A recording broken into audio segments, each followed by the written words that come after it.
Hi, I'm Dr. Richard Honecker. How can we make our kids smarter? How can we increase their IQ? Well, first of all, do the obvious. Make them read more. Get them off the video games. Get them away from the TV. Play Scrabble so they learn words instead of Chutes and Ladders, so they just learn Chutes and Ladders. Play Monopoly so they learn money management and how to buy and sell and negotiate. Also, we got to realize that a kid's brain reaches 90% of its adult size by the time they hit kindergarten. So you've got a window of opportunity in those early years to really help them.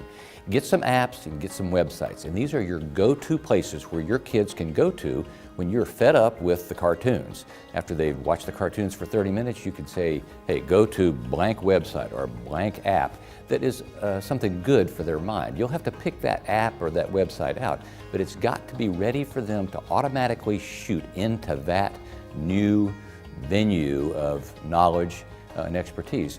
So challenge your kids, use those apps, use those websites, make them think. Play Jeopardy with them, ask them questions and answers, have them ask you questions and answers.